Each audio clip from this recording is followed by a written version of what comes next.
Hi everyone, in this video I'm taking you through the process of creating this seascape painting. First off, I prime my panel with a bright color using acrylic paint. Then I create a large grid with pencil to help me keep the proportions in check when I start painting and figuring out where everything goes. In this first stage, I'm using acrylic paint to build a foundation that I'll layer my oils over.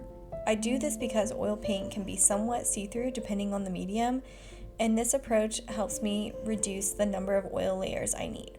It also helps me get into the details a bit quicker. When I'm working on the acrylic underpainting, I don't worry too much about matching the exact colors from my reference photo. Since this layer will be covered with oils, I really just need the colors to be close. Now I'm switching over to oils after the acrylic layer has fully dried. I start with the sky gradient and blend the paint together using a dry paintbrush. Once the sky has dried, I move on to the clouds on the horizon.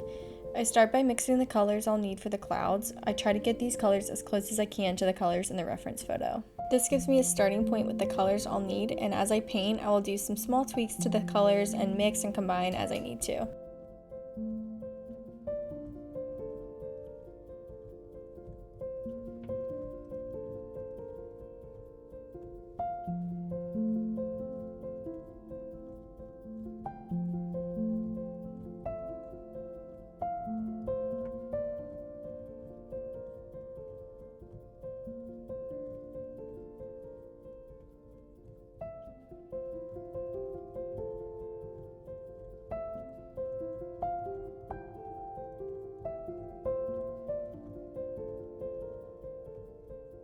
So now I'm laying out the colors of the clouds on the horizon line.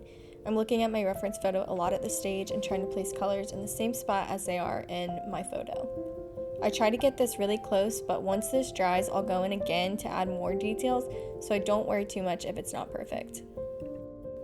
I actually wait to blend this cloud until the very end with a dry paintbrush. So at this stage, I'm just laying out where the colors should go, and then you'll see I take a different paintbrush and gently blend the colors together. You want to make sure you don't overblend, and you want to make sure you have transition colors between your bright highlights and your darkest darks so that it doesn't get muddy.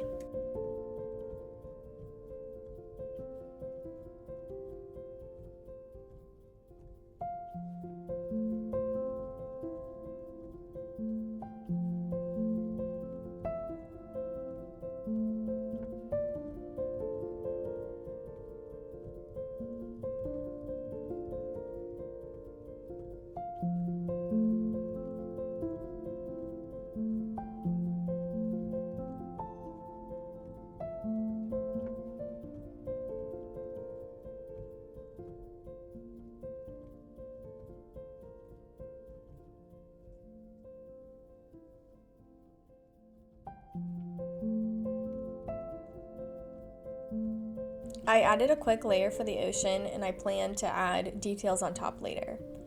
When I looked at the cloud, it wasn't as bright and glowing as I wanted, so I went back in thinking I just tweaked the highlights, but I ended up painting almost the whole cloud over. I probably could have left it, but I'm really glad I didn't because now it captures that glow and brightness from my reference photo.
To make the ocean look more realistic, I start by adding a lot of texture. In my reference photo, the water has so many different lines and subtle details, and that's what really creates the illusion of movement. I do this by using different shades of blue, dark blues, midtones, and lighter blues, and layering in that texture. The goal isn't to paint every single line exactly as it appears in the reference photo, but to create the feeling of it by adding a lot of varied lines in roughly the right areas. Adding a thin line of darker blue along the shoreline really helps the ocean pop and make it feel more realistic. After that, I push the wet sand color up toward that line, being careful not to cover it completely. I use the same pink color from the clouds and lightly add it to the shoreline underneath where the clouds appear in the sky, matching what I see in my reference photo.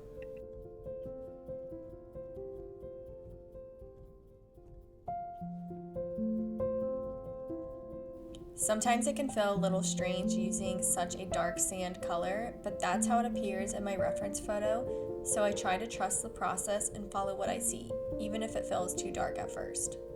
Once this layer is fully dry, I go back in and add more texture to the wet sand area.